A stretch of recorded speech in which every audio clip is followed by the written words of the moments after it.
Hello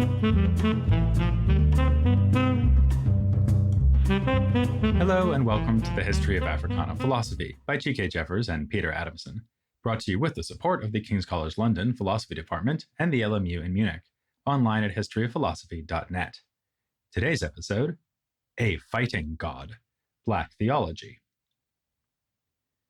Of the figures in the 20th century that we've discussed so far, Martin Luther King Jr. is probably, from today's standpoint, the most famous. This very fame may have led some listeners to come to the podcast with a mistaken impression of how prominent a commitment to Christianity was in the Africana philosophy of this period. We have certainly covered clergymen other than King, such as Henry Highland Garnet, Alexander Crummell, and Henry McNeill Turner. And in the 19th century, non-clergy figures too brought a religious message. Just think of David Walker, Maria Stewart, or Frederick Douglass. As Chike and I discussed in episode 100, it's tempting to see socialism as eclipsing Christianity in the 20th century. It became the dominant framework, organizing the philosophy of individual thinkers as well as debates between thinkers and tendencies. If we look beyond King for religious leaders we've covered, the first figure who comes to mind is Malcolm X, but X only proves the point that Christianity receded in dominance, as he was himself such a prominent and harsh critic of that belief system, especially in the time he preached on behalf of the Nation of Islam. After he left the nation, he turned to Orthodox Islam, not Christianity, and also to socialism, which was important to understanding King's evolving thought as well. It would be odd, however, if Christianity were simply to drop out of our story completely, given its enduring significance up to the present day for African Americans as well as for people elsewhere in the African diaspora and in Africa itself. In this episode, Christianity will once again take center stage, brandished as so often before in the pursuit of liberation, but now under the remarkably different circumstances of the Black Power era.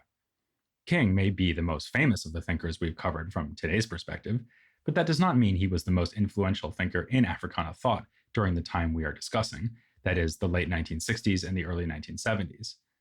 On the contrary, as recent episodes should have made clear, Malcolm was by far the more constant source of inspiration for thinkers of prominence during this period, the period during which King was killed. The question before us then is, what happens to Black Christian thought as King dies and as Malcolm's influence increases? If the Black arts movement was the artistic complement of Black power, we can classify Black theology, or as it is also called, Black liberation theology, as a complement in the sphere of Christianity. At the core of Black theology was a bold attempt to reframe this faith as part and parcel of the ongoing struggle for Black liberation. To put it in the stark terms used by some in the movement, Christ, the Messiah, is Black. The idea here was not completely new, of course. Even back in the 19th century, we encountered Henry McNeill Turner proclaiming, "God is a Negro." Marcus Garvey likewise argued, "It is human to see everything through one's own spectacles, and since the white people have seen their God through white spectacles, we shall worship him through the spectacles of Ethiopia." Reminding us that Garvey and W.E.B. Du Bois often had shared interests despite their mutual antagonism, Du Bois's 1920 book, Dark Water, contains multiple poems and short stories featuring the idea of a Black God or a Black Messiah. What emerged in the late 1960s was distinctive, though. For one thing, Black theology in that time was not simply a dimension of the thought of leading activists, but rather an eruption within theology itself as an academic discipline. Central figures in the emergence of Black theology were trained theologians and university professors. Indeed, the term is associated above all with the work of James Cone, arguably the most important professional theologian in African American history. Dedicated listeners may remember him as the scholar we drew upon heavily when considering the last years of King and X. There, we were using Cone's work from the 1990s, by which time he could critically reflect back on the 1960s. The time has now come to explore how and why, in the late 1960s, Cone came to believe and to argue at length that the Bible and Black power were in perfect harmony. It is possible, however, to place the beginning of the movement still earlier.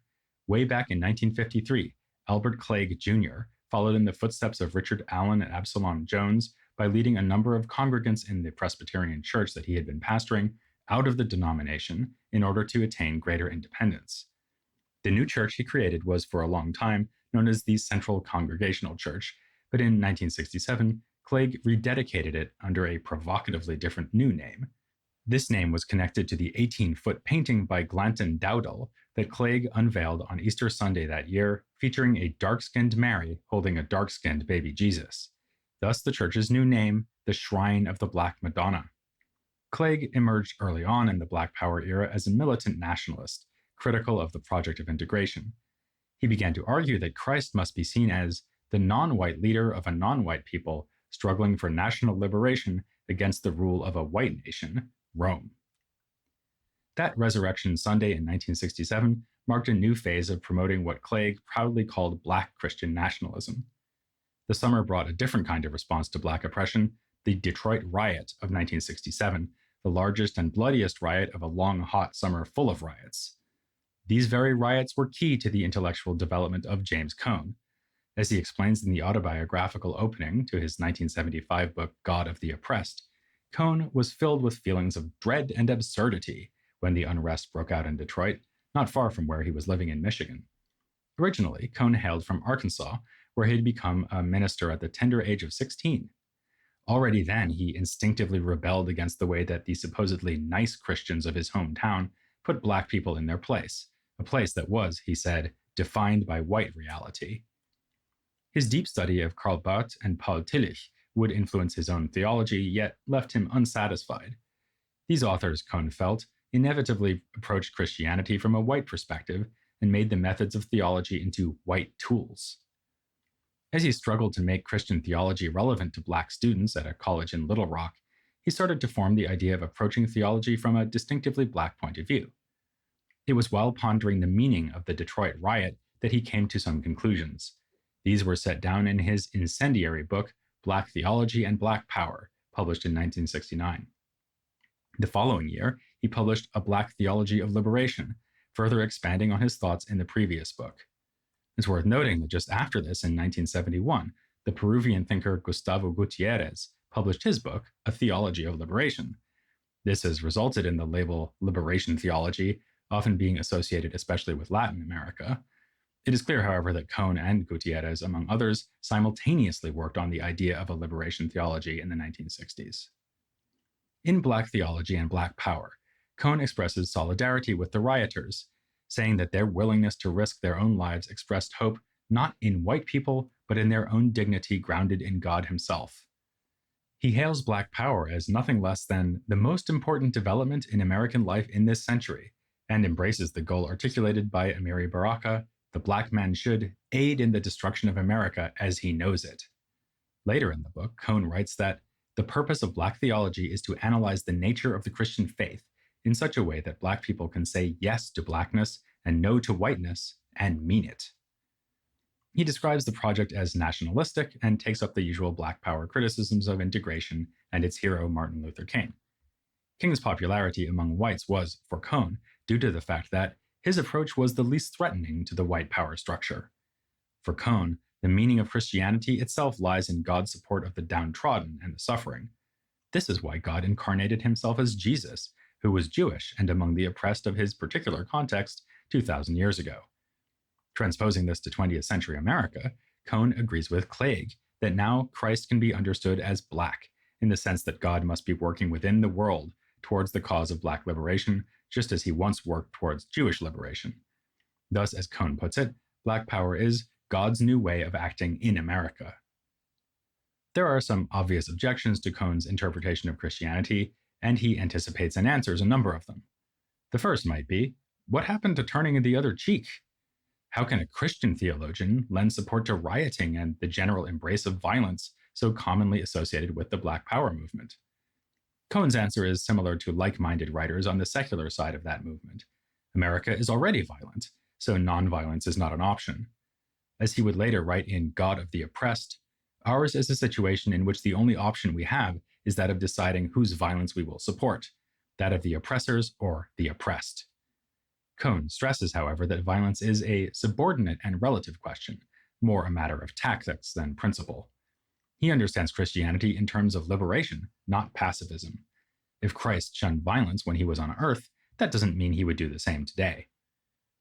More revealing is Cone's response to another objection that could be posed against him. Christianity is a world religion that promises salvation to all humankind, yet he reduces it to the relatively parochial concerns of the African American community. On this point, Cohn freely admits that he sees Christianity through what Garvey called the spectacles of Ethiopia. Cohn thinks that this is inevitable, as there is no universalism that is not particular. My identity with blackness, writes Cohn, and what it means for millions living in a white world controls the investigation. It is impossible for me to surrender this basic reality for a higher, more universal reality. Therefore, if a higher ultimate reality is to have meaning, it must relate to the very essence of blackness. The problem is rather with white theologians who pretend to be taking a universal point of view, but in fact are adopting the perspective of the dominant white majority. As Cohn observes, saying that Christ is above race usually means imagining him as white. To speak of a black Messiah, as Cleage had done, is no less justifiable than depicting Christ with white skin and fair hair, which is common enough in American culture. Or rather, it is much more justifiable, since for Cohn it is evident that Christ would be on the side of the victimized blacks and not the victimizing whites. Notice, by the way, that Cohn's answers to these two challenges are similar. In both cases, he suggests that objections to his theology are motivated by self-interest. Of course, white theologians are going to praise nonviolence and speak loftily of universal values, since doing so serves their interests, these being the interests of the status quo. They turn Christianity into an ideology for perpetuating oppression, whereas the true story of Christ was one of revolution. This position also allows Cohn to answer a concern voiced by Black theologian Joseph Washington, who lamented in his 1964 book, Black Religion, that segregation had cut Black Christians off from the authentic tradition of the church. Cohn reversed this logic. For him, it is white Christians who are not authentic because they are working against God's will, which is always on the side of the oppressed. But it was not only white theologians who criticized Cohn's approach. A more subtle version of the concern about violence was posed by J. Diotis Roberts, a Black theologian who was far less militant than Cohn and Cleage. Cohn explained this by saying that Roberts was formed in the integration period, whereas he himself was inspired by Black power. Indeed, Roberts was born in North Carolina in 1927, and so about a decade older than Cohn. In the 1950s, he wrote a PhD dissertation about Cambridge Platonism in Scotland, and was eventually made professor at Howard University, where he took part in the civil rights movement. Though Roberts was, by his own account, also touched by the ideas of Black power, he centered his theology on the idea of reconciliation. For him, Christianity was a means by which Black people could be reconciled with whites, or rather with all other people. Cohn's theology seemed antithetical to this, apparently deeply Christian, ideal. Again, Cohn rose to the challenge, saying, "It is not the case that I have overlooked reconciliation, as Roberts implies, but rather that I refuse to let white people define its terms." For him, interracial fellowship should never be pursued at the cost of liberation for the Black race. White people, in fact, have no role to play here. Not unlike Malcolm X once telling a well-meaning white girl that she could do nothing to aid in his struggle, Cohn says that, at most, whites can only leave Blacks alone. He assumes that white Americans are so enslaved by their own racism that they can be expected to offer nothing but obstacles to Black freedom. Indeed, Cohn associates whiteness with oppression to such an extent that he can imagine white people reconciling with Blacks in only one way: they must become Black themselves by thoroughly embracing the ideas of Black theology. Thus, where Roberts saw reconciliation in terms of bringing the races together and ending antagonism between them, Cohn says in the penultimate paragraph of Black Theology and Black Power that reconciliation makes us all Black. We want now to consider one more challenge to Cohn's theology, one that has the most obvious connections to traditional philosophy of religion, since it is a version of the famous problem of evil. In the most straightforward version of the problem, it is argued that the existence of an all-powerful, all-knowing, and benevolent God is inconsistent with the existence of evil and suffering. Since evil and suffering obviously do exist, God doesn't. According to another version, the existence of suffering and evil constitutes strong evidence against the existence of God, though they may not definitively prove that he does not exist. This is more or less the line of thought put forward in a 1973 book by William R. Jones, which bears the intentionally provocative title, "Is God a White Racist?" Jones studied philosophy at Howard in the 1950s and went on to gain a Master's of Divinity at Harvard and a PhD in Religious Studies from Brown University, but these degrees did not mean he had left philosophy behind. He wrote his doctoral dissertation on the relationship between Jean-Paul Sartre's ethics and his philosophical anthropology. Jones was furthermore deeply involved in early efforts to organize African American professional philosophers into a more visible force in the discipline.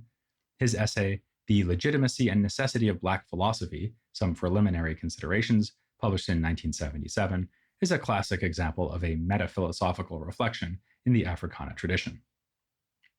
In his earlier book, Is God a White Racist?, Jones engaged closely with the Black theology of Cone, Cleage, Roberts, and others.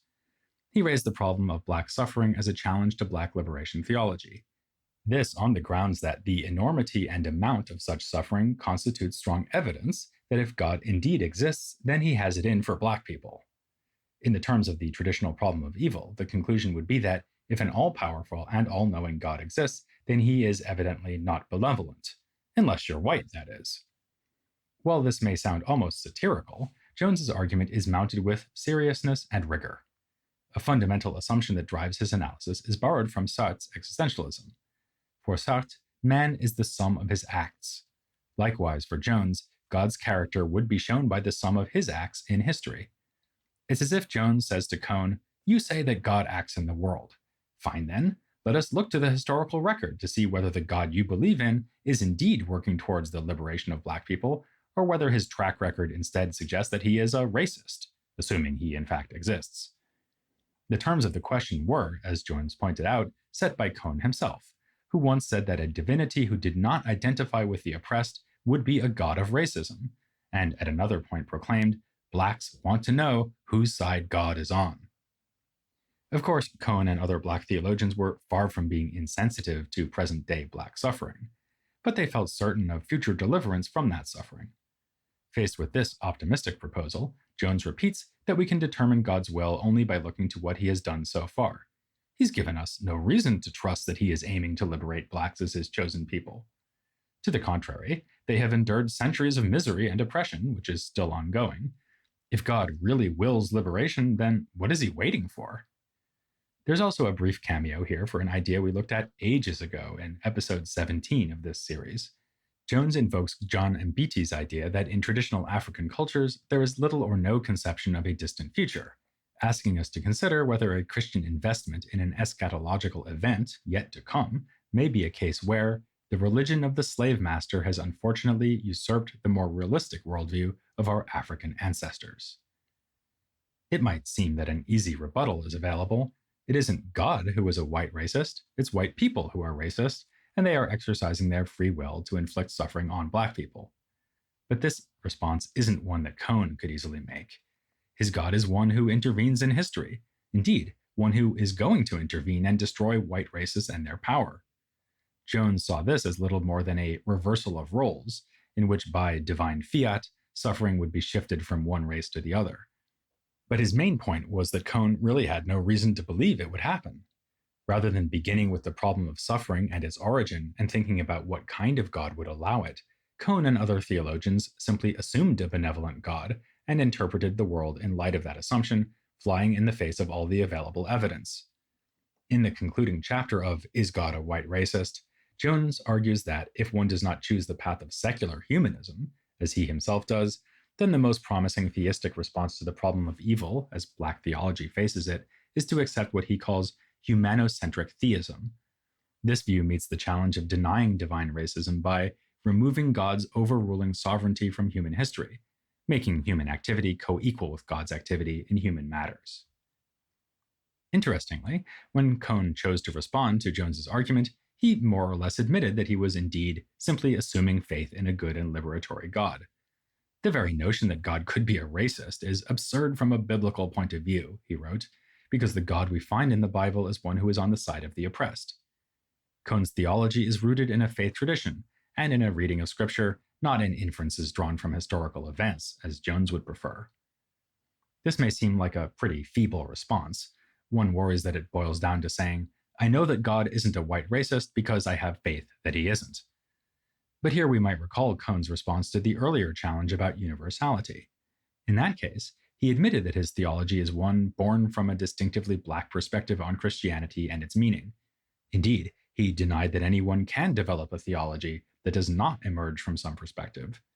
So here, against Jones, Cone could say that his own perspective is one that begins from Black religious experience, which includes an appreciation of Christ as a liberatory figure. If this seems ultimately to be a statement of faith rather than a philosophical argument, Cone is fine with that. He says that, in responding to Jones, Christian theologians have to admit that their logic is not the same as other forms of rational discourse. And he is in any case suspicious of appeals to rationality or the deployment of philosophical argumentation within the context of Christian belief. These are usually, yet again, an excuse to interpret Christianity in a way convenient for the oppressor. Thus, he sketches the theory of sin and redemption offered by the medieval theologian Anselm, and dismissively remarks that it is a neat rational theory, but useless when it comes to combating political oppression. The same goes for the problem of suffering that is at the center of Jones's argument. Theologians are to blame when they make the problem of evil a matter of intellectual theory and suggest solutions that have nothing to do with the liberation of the poor from bondage.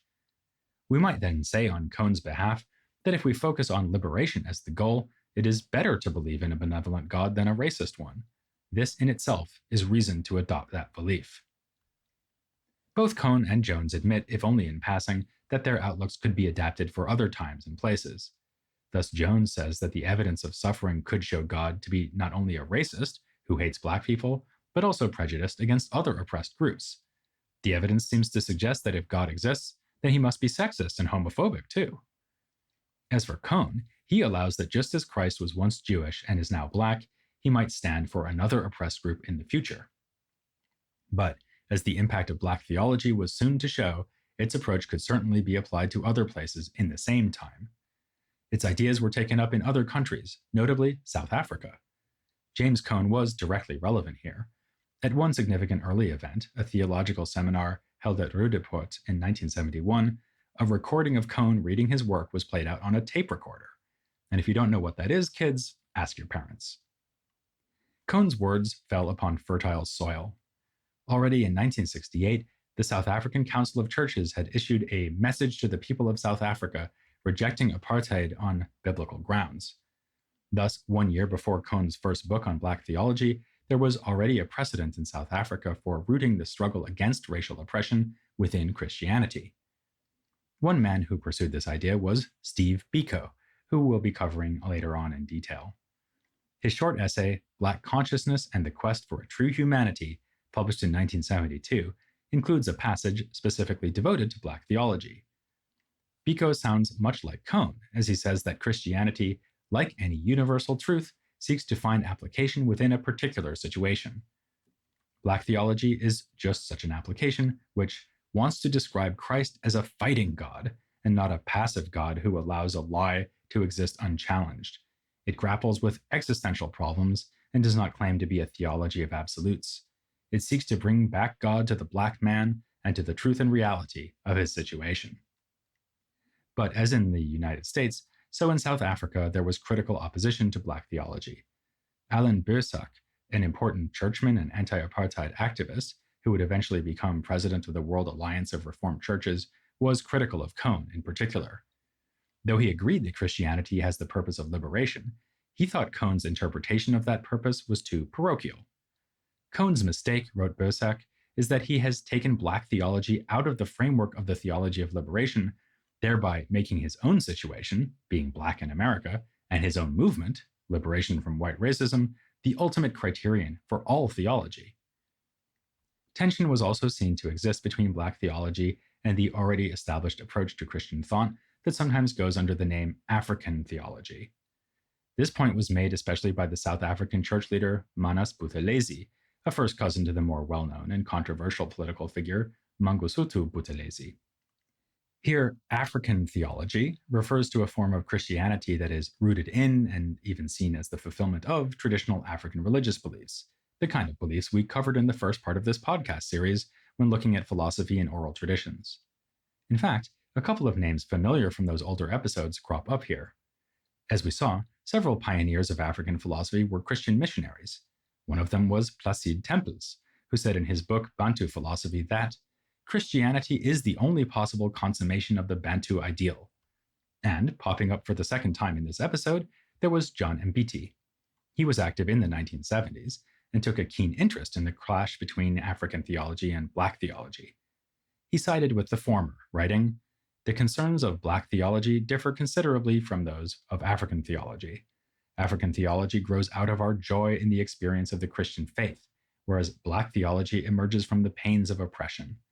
African theology is not so restricted in its concerns, nor does it have an ideology to propagate. Black theology hardly knows the situation of Christian living in Africa, and therefore its direct relevance for Africa is either non-existent or only accidental." While Mbiti and others like him therefore saw a great gulf between African theology and Black theology, others argued that a bridge could be built between the two camps. It should come as no surprise that prominent among those others was Desmond Tutu, as South Africa was, as we have seen, a hotbed of Black theology in Africa. Meanwhile, back in the United States, another group of authors sought to adapt the tools of Black theology for a distinct purpose. These were Black Womanist theologians, who critiqued the male purveyors of Black theology for overlooking gender oppression. This challenge was first issued by Jacqueline Grant in her 1979 article, Black Theology and the Black Woman. Picking up on a point we've seen made by other Africana feminists, Grant stressed the special situation of Black women as victims of oppression, and argued that no authentic theology of liberation could fail to address this issue. In due course, this feminist perspective on Black theology was combined with the concept of womanism, first introduced by the novelist Alice Walker. In a much-quoted passage from her book In Search of Our Mother's Gardens, she derived the new term womanist from a term in African American English, womanish, which can be contrasted with girlish. Someone acting womanish is grown up, in charge, serious. By extension, Walker defined a womanist as committed to the survival of and wholeness of a whole people. Kicking off a long and ongoing debate about what it means to claim to be a womanist as well as or instead of being a feminist, Walker concluded, "Womanist is to feminist as purple is to lavender." Walker's idea was put to work in a theological context by such authors as Katie Cannon and Kelly Brown Douglas. Cannon was the first to embrace the word womanist in this context, and she explored this approach by way of biblical exegesis, focusing on women characters in Scripture. Meanwhile, in her book, The Black Christ, Douglas explained the womanist approach to Black theology by saying that this approach is sensitive not just to oppression of Black people by white people, the problem of concern to Cone and other male Black theologians, but also to oppression within the Black community. When Black men oppress Black women, or when Black people are oppressed for their sexuality, this too must be resisted by a Christianity built around the concept of liberation. For Douglas, the goal of Black theology should be, echoing Walker, to seek the wholeness of the Black community, regardless of sex, class, sexual orientation, or any other kind of difference. So, in the history of Black theology, we see nuance and openness coming to qualify what had been, if you'll pardon the expression, a rather black and white approach to liberation theology. In the beginning was a word of protest against racial oppression in America. In the end, Black theology was appropriated and put to work by feminists and by thinkers who lived in other countries. This is just one instance of a broader phenomenon. The secular Black Power movement, too, was exported to other nations. The insight here was tactical as well as philosophical. As the womanist thinker Dolores Williams said, Black theology would benefit from a multi-dialogical intent in which bridges would be built to other communities. To his credit, James Cone responded to this challenge. He traveled to Ghana for the 1977 Pan-African Conference of Third World Theologians, where he argued for a rapprochement between Black theology and African theology. He may have held that there is no universalism that is not particular, but his particular perspective came to accommodate a more global point of view. And the idea of a Pan-African theology that resolutely combines the concerns of Black theology and African theology was also defended thereafter by a younger African-American professional theologian, Josiah Ulysses Young III. Relevant to our general concern with intellectual traditions in this podcast, Young's 1992 book, A Pan-African Theology, Providence and the Legacies of the Ancestors, begins with extended philosophical engagements with two particular ancestors, Alexander Crummell and Edward Blyden, diasporic figures whose theology was shaped by their decision to go to Africa and become Liberians. We'll also be heading once again across the Atlantic in coming episodes.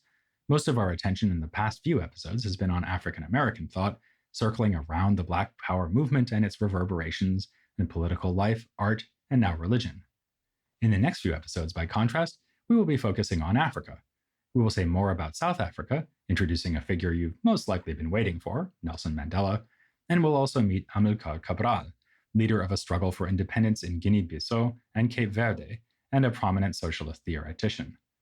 We will be going first, however, to Tanzania to meet Julius Nyerere, another Christian thinker, but also, very importantly, another theorist of African socialism, here on The History of Africana Philosophy.